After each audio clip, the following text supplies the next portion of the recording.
Good afternoon, everyone. This is Christian with PerfectStockAlert.com, a 100% free service for smart investors and traders. All we ask in return, please refer a friend.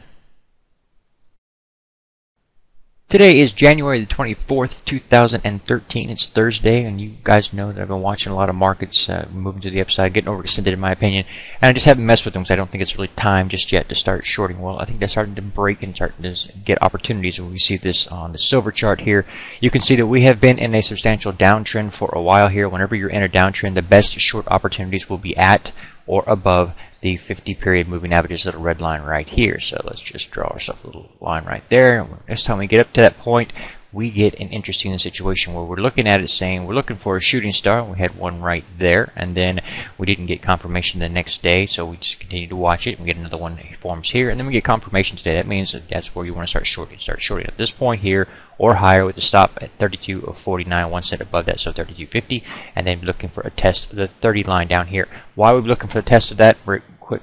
Clean that up right quick. There we go. Pull that back out. Do this little number again. We just draw this trend that we can see going on. You see that up to this point we've had lower series of highs and lower series of lows, so this is obviously in a downtrend. And then all of a sudden we get a higher high. Now in this scenario you have a higher high than you had over here, but it doesn't mean the trend changed. You have to do something else before you can actually change the trend, and that is test the low. That means that we're going to pull back out here regardless, and at that point you may turn around and start to move higher, but you may also just continue to go lower. So the main thing here is whenever you have conflicting signals and you have a high point here and a higher high here like this, and you have a downtrend or a low points, I should say, there's a point here and point here, the obvious you got different signals. You got the higher highs telling you look for a move to the upside, you got lower lows to look for a move to the downside. In that scenario, you simply expect the markets to actually be doing nothing more than moving sideways. So when it's moving sideways, you can trade both sides of the coin and basically take advantage of the highs as short opportunities and the lows as buy opportunities. For now, we'll just take the short, tight stop and see how low we can go. Quick glance here at gold, because I know people are going to ask, all right, you'd like silver on the short side, what about gold? I don't want to mess with gold, and the reason being it doesn't have as much volatility in it. You can see the trend is the same. You can have this downtrend going on for a bit here, and then we come up here and we flirt with the previous high. It's not as clearly defined as taking out. I mean, you did, but it was just a very small amount here. And then we're rolling over and doing this little move again and bouncing off that 50-period moving average in an overall downtrend, but it's not as volatile, and so it doesn't make as much sense to me to do that. I would just trade the silver versus gold. Remember, if you're right on silver, you can be right on gold anyway, so taking both trades is really kind of pointless. The main thing here is I would just use, from looking at the chart, the volatility on the chart would indicate that I should be looking at trading silver to the downside. There's no sense in me getting involved in gold here. One of the things you might be looking at, and it's important to note that whenever you start to sell off, and you see that in silver if you're going short silver, when you see that sell off, if we come down here to about roughly this level here, and then we start to find support and we reverse the other way, then you have potential for an inverse head and shoulders pattern, at which point you'd have this being, let me clean that up. Alright, pull that out again.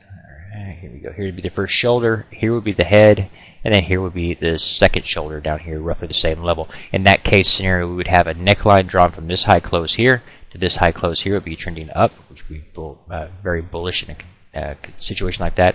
And once you closed above that neckline, then you would be able to confirm that in fact this is a bullish signal calling a bottom in this downtrend, and it was looking for a reversal the other direction. And we'd also be able to measure this distance out from this low point here all the way up to the neckline, mathematically measure that, and then add that to the breakout point and get an idea of how high we expect price to go. Now that's a little bit further out. We don't actually have that at this moment, but we're just looking at that as something that could develop also. But right now I'm looking for the short trade on silver.